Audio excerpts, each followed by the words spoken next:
The Open Therapy Institute is addressing bias in mental health care. Go to our website, opentherapyinstitute.org. We have CE credit workshops about overlooked issues in the field. You can go to our workshop page and register now and become a member. And for those looking for a therapist, we match people with someone who's highly skilled and truly open.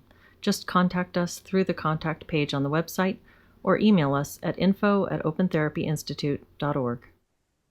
Hi, I'm Leslie Elliott Boyce, and I'm speaking with Dr. Andrew Hartz of the Open Therapy Institute. And we were just talking about something that I think is such a complex issue, and I'm really excited to hear some of your thoughts on this. So recently, a young woman named Naomi Best was talking about her experiences in a counseling training program around forced sexual disclosure, BDSM training, things like this. So there was a lot of sex positive, I guess, is the sort of catchphrase that we use for that nowadays. Yes. I guess framing in her course. And this was Yes. similar to the course that my course of study in my counselor training program, where Yes. we were really taught the only thing that we were taught any judgment around was heteronormativity, that we're not Right. supposed to be heteronormative, that is an oppressive stance. And so it was really about opening up to every possible experience or desire that your clients could have. As long as it was consensual, it was pretty much good. And one of the examples that my professor even gave was that she'd had a client who was involved in I think I've said this to you before, so I hate saying this, but scat porn, she said. Right. And Right. so Right. that was to be set aside, not really focused on. It was like, oh, that's what the client is into. That's fine. Let's talk about what the client is actually presenting to talk about, and ignore that. And if, as long as it's not bothering the client, then it can be conceived of as normal, healthy, and fine in the context of that person's life. And so I guess a lot of the conversations I've had with therapists and therapy trainees over the past several years have been around the confusion that so many feel about understanding, when are we too moralizing and when are we too affirming? When are we too open? What is a proper and healthy stance when it Right. comes to psychoeducation around human sexuality or acceptance of clients' sexual natures and kinks and things? What is the proper stance for a therapist around these things? And I know that's complex, so I'm really curious what your thoughts are. Yeah, and by the way, and I talk with Naomi and I've heard her story, and I think, the forced sexual disclosure in a required course is totally unacceptable and not appropriate.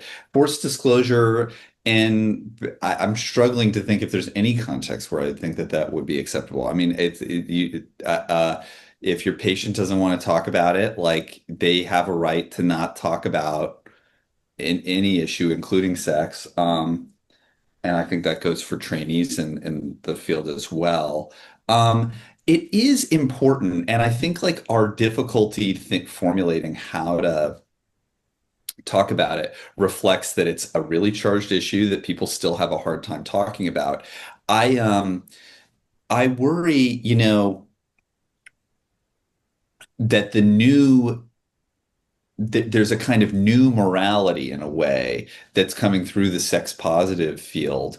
And it kind of forbids clinical thinking about what these things might mean. If somebody has a fetish or a relationship pattern or a sexual pattern, to think that maybe this has meaning, or maybe they have complicated feelings around it that could be contradictory, or, it kind of, in a way, it does forbid lines of inquiry about what this stuff might mean to somebody or be to somebody. The idea, I think in particular, and I think people think about it with women, but I think it could happen with men too, that somebody who experiences a sexual assault or a rape could then become hypersexualized in response, and in a way maybe seek to reenact things they reenact trauma, possibly as a way to gain mastery, and that a lot of this might be unconscious.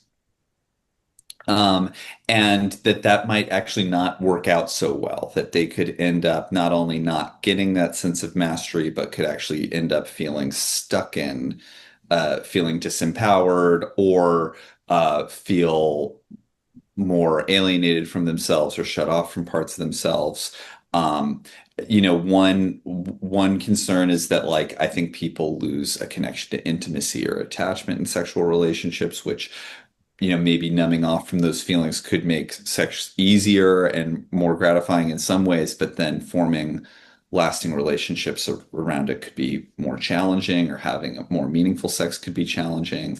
Um, I don't think the science is settled on any of this stuff, but just to think about it and talk about it, it doesn't feel like, to me, it feels like the new thinking about sex is not clinical, and there isn't a lot of really reflective thought about the complex, contradictory feelings people have about it. It's almost like if you have shame or guilt about it, or you're uncomfortable with something, that's like a negative, that's an inhibition, that's bad. And the more you're comfortable with, the better it is. And there's all kinds of value-laden judgments that are still happening in that movement. And I think they neglect aspects of what sex means to people. And one of the really weird things, when you actually like read the literature and engage people who are in that section of the field, is that they're often really interested in sex, and it's remarkably unsexy. Hmm. Like, there's like a preoccupation with like disturbing and unnormative forms of sexuality that are really unfun. It's seeming like it's very strange the way that it's like everything abnormal. It's and or maybe abnormal is not normative. Anything that's not normative gets kind of like idealized, Mhm. and anything normative gets kind of like pathologized as like limited. Mhm. When I was in, one of my training placements, like, somebody said that she thought that uh, LGBT was healthy, and that like heteronormative was unhealthy, and pathologized it. And Mhm. obviously, you couldn't say the reverse of that. But people totally entertain that as a possible line of inquiry. So there's a weird kind of like, I don't know that they've escaped the morality related to sex. I wonder also, like, yeah, it's almost like it has the feeling to me of like they're uncomfortable with shameful feelings or regret or attachment related to sex, and that they're kind of like turning that into the opposite of Mhm. like an over embrace of things that they might not even necessarily enjoy. Mhm. It's my kind of sense of it. I don't know. I'm curious your thoughts on it.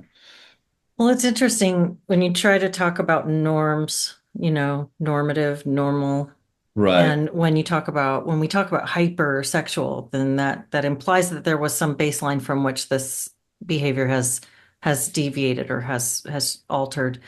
right. There it seems like right now the field of mental health has a really hard time asserting that there is anything that represents a human baseline of healthy, normal Yeah. sexuality because we're falling all over ourselves to be inclusive. That is the morality that you're talking about. The morality has become around being accepting and inclusive. And so if you are supporting or informing, like in schools, for instance, with Right. I just had a conversation about school curriculum with a couple of colleagues, and looking at how heavily infused it is with sexual diversity training. Even Hmm. for kindergartners, we're talking about the Right. diversity of all kinds of families and all kinds of love and sexual orientation being taught to 4 and 5-year-olds as who you love is your sexual orientation. This is how so confusing the idea of love and sex even.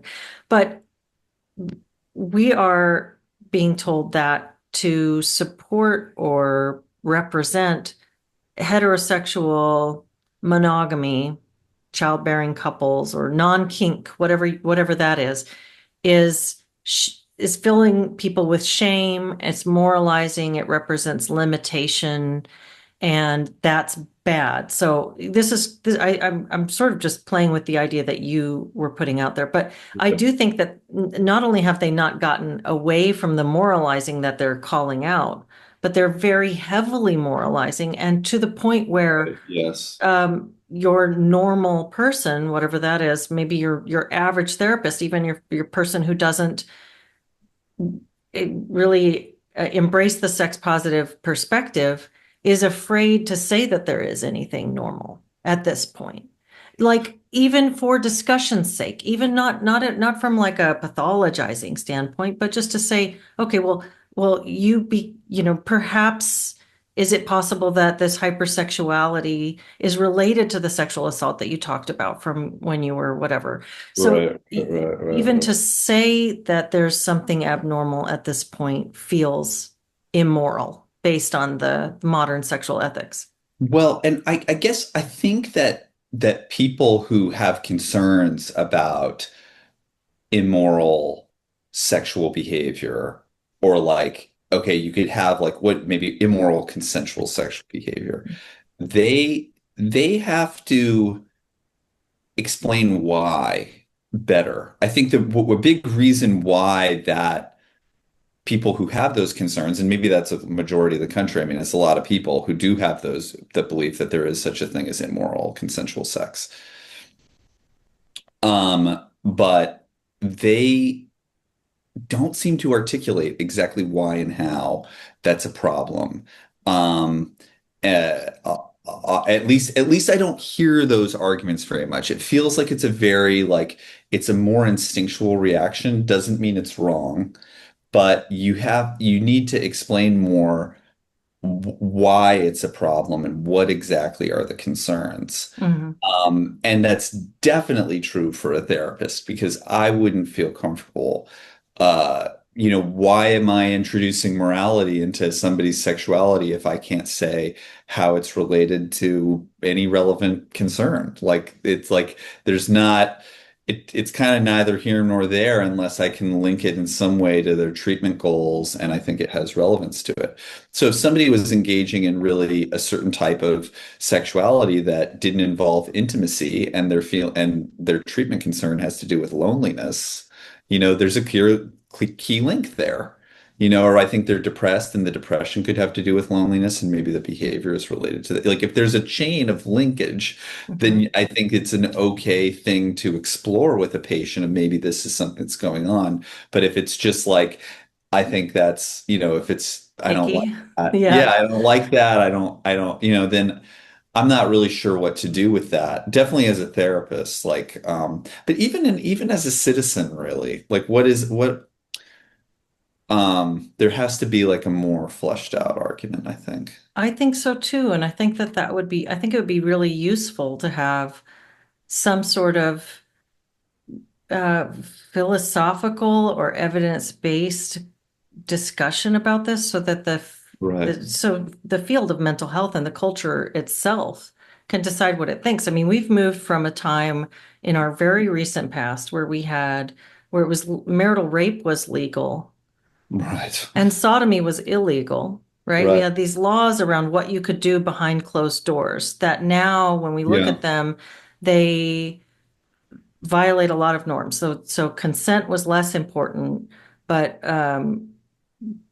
particular acts were more illicit, more condemned, right? So we've gone a long way from that moral structure, which would have been accepted by a lot of people, maybe the majority of people as right and good, to a very different landscape where it's anything goes, and you have Planned Parenthood educating elementary school students on how to use a butt plug.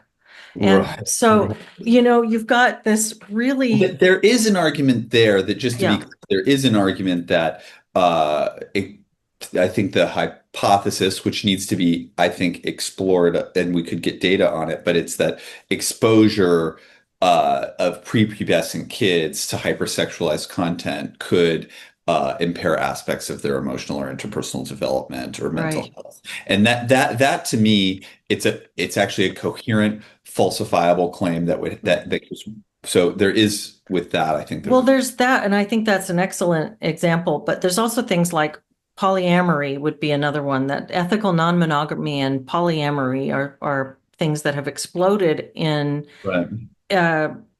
uh, you've even got, I've had people tell me that their therapist was the one who suggested this as a possible lifestyle when they and their spouse were not doing so well. When things were really not going so well between the husband and the wife, why don't you bring in a third person? That might help. But that's I think that has to do with like maybe the issue with what's an evidence-based intervention, and is this really an intervention that you can back up with any sort of Well, evidence-based?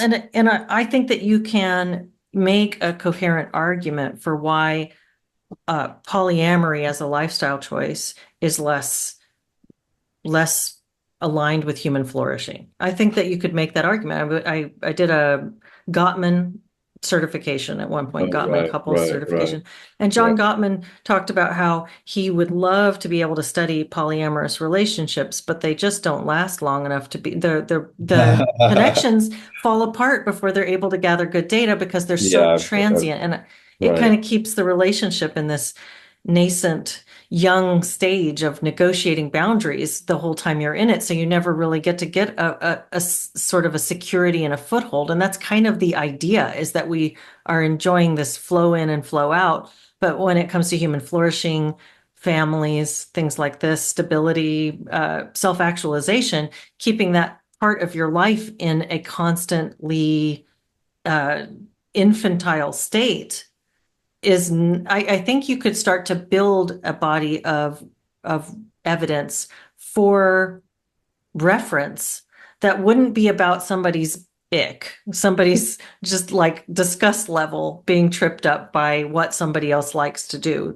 Right, And so right. I wonder about that. How would people begin to go from renegotiating morality around these things in a time when a lot of our problems are about falling birth rate, dissolving marriages, gender has gone wild. We've got all Yeah. kinds of, it's like our society went from sodomy laws and marital rape okay to chaos. There's a real need to be able to hold it together and think clearly about these without getting sucked into the traps that people get sucked into. And I don't, and I think it's actually been, maybe it's illuminating in some ways that we just like really as a culture don't have the maturity or reflectivity to talk about these things that maybe I had thought that maybe we did. You can see that like a lot of these questions aren't even being asked. It's like, what's the effect of exposing kids to a certain type of sex ed? What's the effect of, the A, B, or C? And it's like, is anybody even looking? It's kind of shocking that people aren't. What are the different theories about what this means and what it might do and why? And it's kind of a lot of it is, oh, it's just sex, it's no big deal, or it's like, I don't like that, I think it's immoral. That's about the level of reasoning that most of the discourse is at. It's really not very thoughtful. Um, a good example, a really controversial. So I saw in the news, I think in the last week, Alan Dershowitz was in the news because he spoke about age of consent laws. And and he just basically said you can't talk about this, but they are weird. My understanding of them is that they're weird because for one, they're different in every state. Hmm. So it's like that's weird because Hmm. there's clearly like lots of different frameworks. So people do disagree about what they should be. We probably have like 50 different age of consent laws in the different states. It's I like didn't know that. That's so or they're interesting. not they're definitely not the same across the country. And I think in some states the real concern is that depending on how they're written, you wouldn't want a situation where somebody who's 18 and a half can't have a relationship with somebody who's 17 and a half. Right, That makes no sense. That's right, not what laws are intended for. And right. there's a question of how big of a gap does it have to be before it becomes criminal? And it's really I don't think people don't have a concern about the 40-year-old guy and the 16-year-old. Like I think that's not the debatable thing. The debatable thing is the 23-year-old guy and the 17-year-old or the 25-year-old guy and the 16 like at a certain point it crosses some barrier and to be able to outline what are the specific things we're concerned about here that we want to protect about, and just outline them. And what's the most efficient, effective, fair way to do that so that we're not getting people who, again, like the 18 and a half and 17 and a half year olds should not be at risk of any type of legal prosecution, Mhm, I don't mhm, think. And so that's the question. And I don't and it's possible, like in a lot of places that, and I think this is what Dershowitz claimed, was that in a lot of places it's normal for teenagers to be having sexual relationships that actually violate statutory rape laws. That's weird. But he felt like he couldn't even write about that because mhm, it would seem like he's trying to make an excuse for these other for this other type of situation that mhm, he has no contest about. mhm. Um, and so, but I think the reason why that's relevant to what we're talking about is the total inability of people to hold it together, to think about what do we want laws to be. And people are always going to disagree about values. That's another thing. The values, I feel 100% confident that the values will never be a perfect consensus or any even close to it, frankly, in our culture. So we have to think about, as therapists, being able to work with people who have a wide range of values on this. And and they have lots of different motivations for it. And some they might not. I think my sense is that a lot of people who are concerned about contemporary morals, sexual norms, and morality are motivated by religious motivations that don't necessarily have a specific, they don't necessarily feel a need to provide a logic for them. If it's in their holy text, they don't Mhm, really mhm. need more than that. And that might be why their arguments aren't framed in a more psychological way that might be persuasive to others. But it's interesting that the other side doesn't have those arguments either. Like that they just kind of assert, they kind of do the same thing of just kind of asserting this should be okay. This is good. They don't seem to really have a very sophisticated moral reasoning for the most part either. Yeah, I wonder if it would be helpful to have some idea of what a desired outcome is. What is a good life? Like, and I know that that's not really a maybe there's a scientific way to answer that question. Maybe there's an evidence-based way to answer that question, but it's more of a philosophical question. What is a good life? And Right. like when I think about parenting, for instance, it's sometimes you end up in situations with your child or scenarios in your family that are hard to you it's hard for you to know what to do. Like you're in a quandary. But if you have an ultimate goal with your parenting, like say my goal for my children is I want them to be independent, self-reliant, and have understand how to access resources for themselves and whatever that is, then you're always parenting with their ultimate self-reliance in mind. And that's helpful because you have something that is bigger that you're aiming at, and it helps to sort of direct and refine the choices that you make in the meantime. So if you had human flourishing, whatever that is, like can we say that a good life is and I this is where I No, think no, we're no, struggling yeah. because right now it used to be we would have said that this would have been based on family.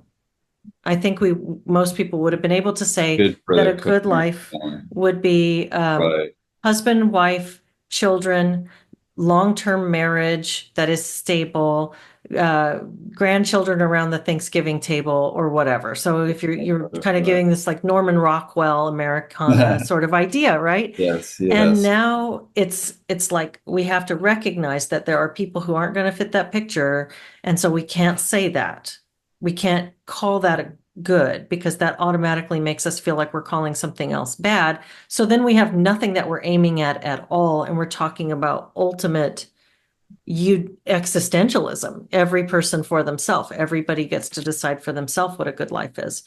And yet you have other areas of the psychotherapy realm where therapists do have these boundaries and these kind of ideas where they do a lot of psychoeducation around what this diagnosis is and how this deviates from this norm and that and the other, and the sex positive stuff that tends to go along with some of Right. anti-racist stuff. Well, we can be very moralizing with you around race and how you're supposed to conduct yourself as a good white person or a good black person or whatever. Right. But when it comes to sex, we don't have anything for you. We just have to Yeah. say it's existential. You get to decide. So I feel like there's so many contradictions here, and I think that part of the confusion is that the culture doesn't know what it wants for people.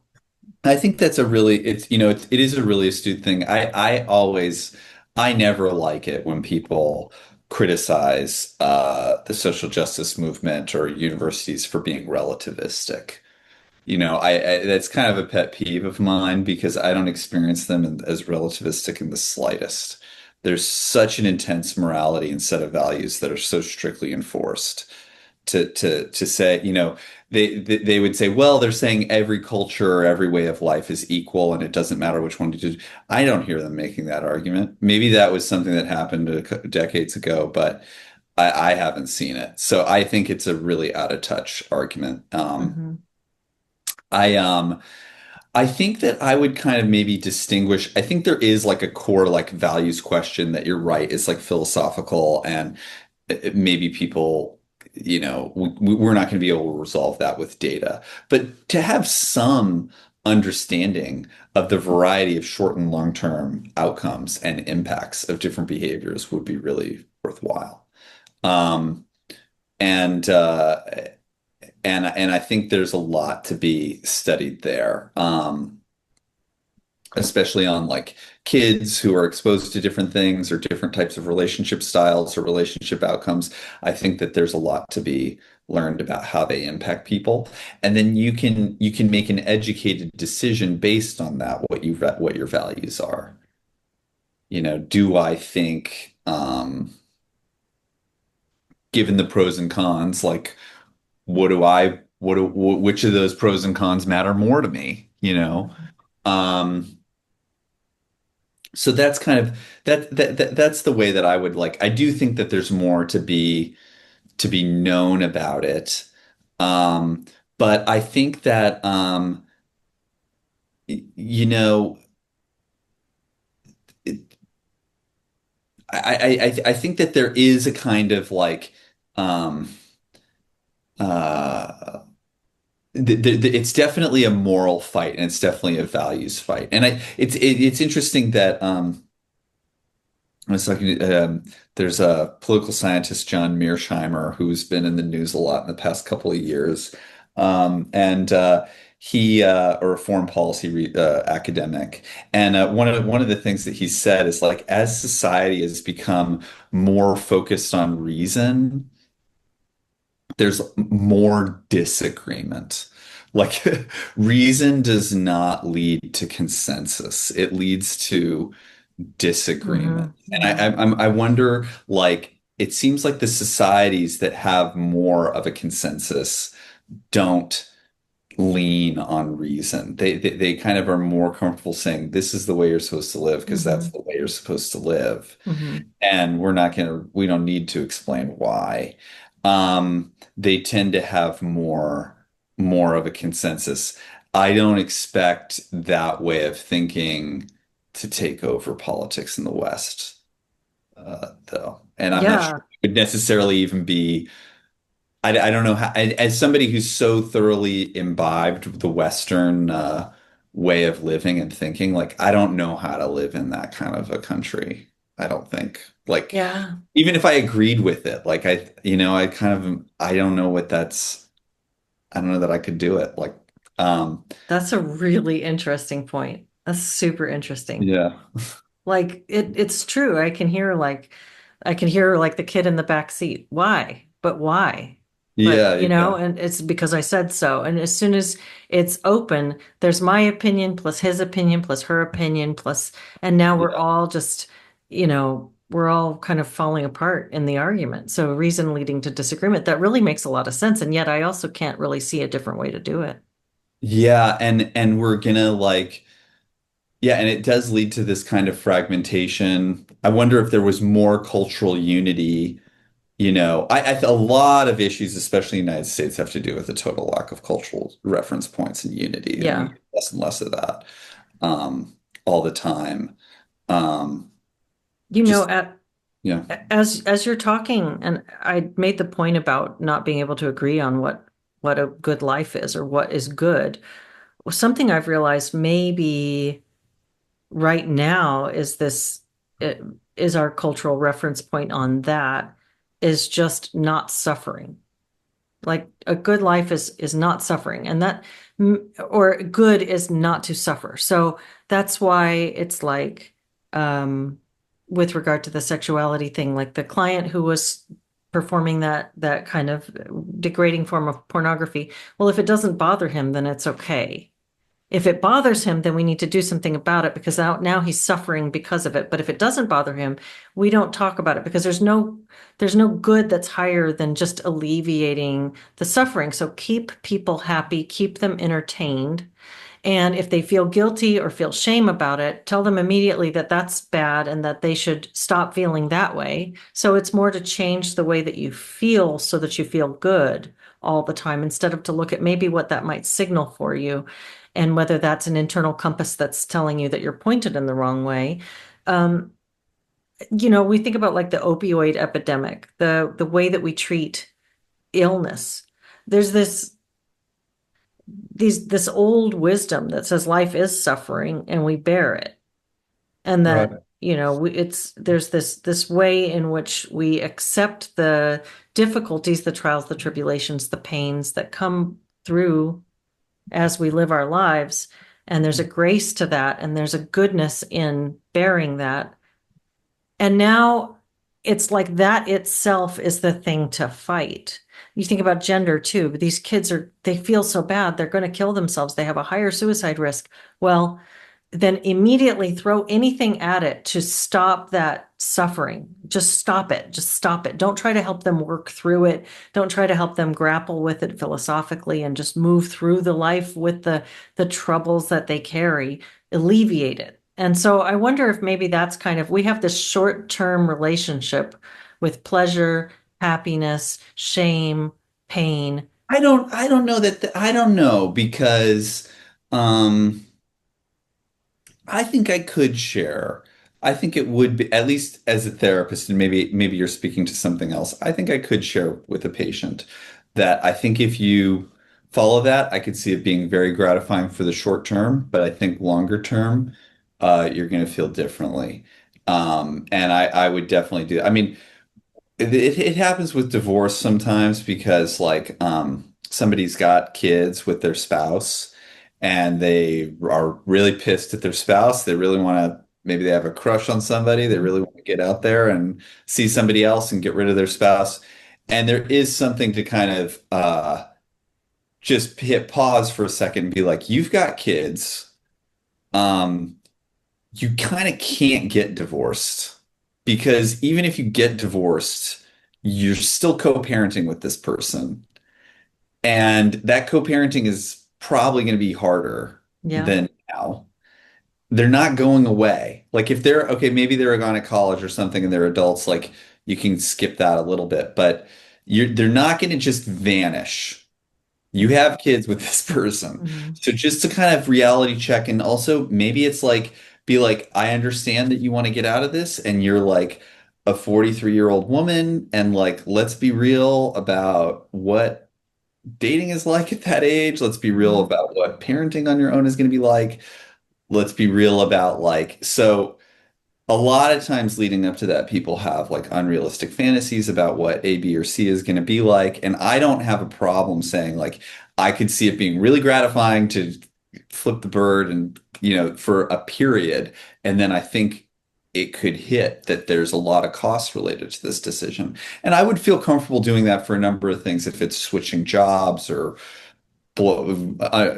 ending a friendship or there's lots of situations like that. So I don't know that short term versus long term is necessarily something that would inhibit me if I felt the outcome was clearer. um but the other thing too about the I think the I don't know. I don't find the argument of like, oh, you just do it because that's what you're supposed to do to have a family that looks a certain way and then you'll feel happier. I don't think. or maybe you won't feel happier, but you'll be doing what you're supposed to do, and that's better than I don't know that that's always so persuasive to people. And you look at probably the country that comes to my mind that's most tried to enforce that is Iran. Hmm. And it's kind of like whenever people actually try to say we're going to use, state power to enforce this non-Western morality, Mhm. they kind of become satanic. Like it's worth like thinking about like how evil countries can become when they take on, and it's not, you don't have to go to Iran. It's not hard to find, some like certain communities where they very strictly enforce like a harsh conformity What that they about don't. like the Amish? Maybe they do. I don't know enough about what it's like to be Amish. I wouldn't Yeah. idealize it Mhm. without knowing more.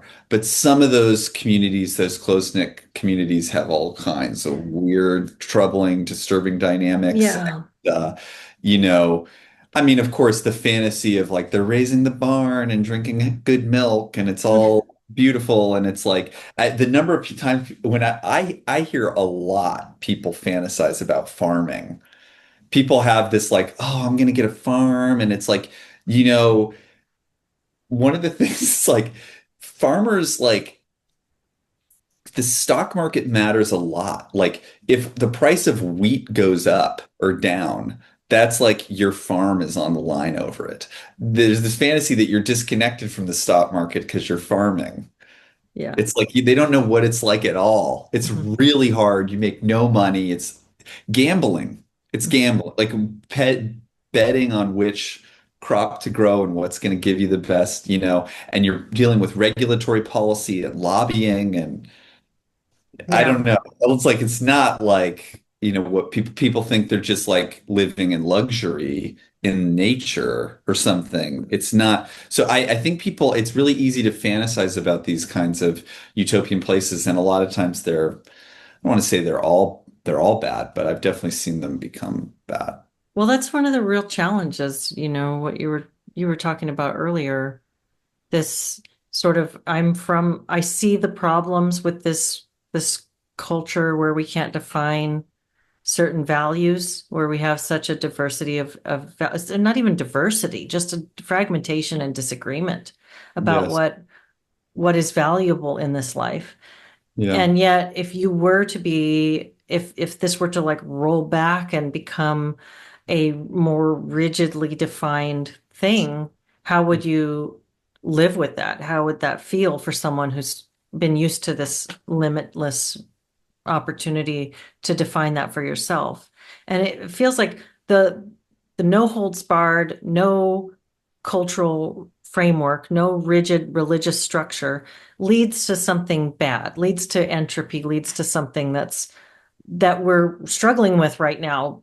But Right. when you offer counter examples of what it looks like to put the guardrails up, you are talking about trade-offs. There are going to be people who feel really disenfranchised, really limited. Maybe everybody will experience some limitation in that kind of a structure. Who's defining it? Who becomes dad at the wheel saying, because I said so? Right. And so Yeah. it's really difficult. Well, and I wouldn't want like there's all kinds of like range of people of like what are they into sexually or something, and it's like, oh, like I really like, ballerina outfit or something, and it's like, okay, it's like who cares? I Mhm. just don't like there is something of like you don't need to feel some like horrible stigma about. I think a Uh, lot of what people are, and I can see some of it maybe be disturbing or related to trauma, but it's like I remember hearing like I think it was Jerry Seinfeld was talking about Louis C.K. because Louis mhm. C.K., would masturbate it in front of women. Apparently, he asked their consent, but they may have felt coerced because of his power or something. Yeah, I think if yeah. I'm Super awkward. super awkward, but anyway. And but Jerry Seinfeld was talking about it, and I think he was referencing it and saying like it doesn't even make sense sexually why somebody would want that. But because it's not, I don't know. But then it's also like, I don't, what about what people like sexually makes sense? Like, I think there is something about it's all kind of primitive and irrational. Mhm. And maybe to the extent people want guardrails that are up to keep them from being hurt. And which is fine. Um, and I think sometimes thoughtful to be considering that, but the idea that people are into weird illogical things, it's like I think kind of like that's probably pretty normative too. And Hmm. so yeah, I don't That's know. so interesting. I'm not sure. I don't have a super articulate thought about this yet, but something in what you were just saying, like the weird irrational, mm, that comes really close to this personal spiritual thing where there's a sort of undefinable quality that you know when you see, that you feel, that you have faith, that you have this relationship with, but it's not based on reason and rationality. And so as we've, I don't know, this is just thoughts I'm Yeah. having, but like as we've moved away from a culture where we have the undefinable mystery at the top of our value system, maybe we've ended up devolving that down to where it lies at the bottom of our value system. I don't know. It's so Um, interesting. I mean, yeah, but there are, by the way, it will not be a rare thing. I mean, you could kind of say, well, yes, there's a lot of therapists and they just kind of rubber stamp any type of like risky or potentially disturbing or trauma-fueled sexual behavior, and they just don't ask questions about it or don't unpack it in any way. That is one. It's not uncommon to see people who are super inhibited and shy about liking something that is not necessarily so weird. Yeah. They have internalized shame about, oh, I can't believe that I like this. And that can be a problem too. And that can be a problem that actually hurts your marriage. I mean, I actually had a colleague, I don't know her so well, and I probably shouldn't cite, but she wrote a book. She worked primarily with like Orthodox Jewish couples. And a lot of it was like encouraging the men to feel comfortable being more assertive and taking more control. They had kind of inhibitions that they weren't supposed to do that, even though they might have desired that. Mm-hmm. And just kind of like normalizing that like you can be this is a space where you kind of can and need to be uninhibited and honest about what you like. And it's this was in the context of marriage, and they were just so I think it's like there's a whole range of issues that people have with it. I do hope that people are thoughtful about it. I think it's good for students to good for students to be trained on sexual issues. I think it's good for researchers to be researching sexual issues. Um, and I definitely think that there's a lot of bad theory out there, but it's a complex topic. It really is. It's super interesting. Thanks for having a chat about it. Thanks, Leslie. All right.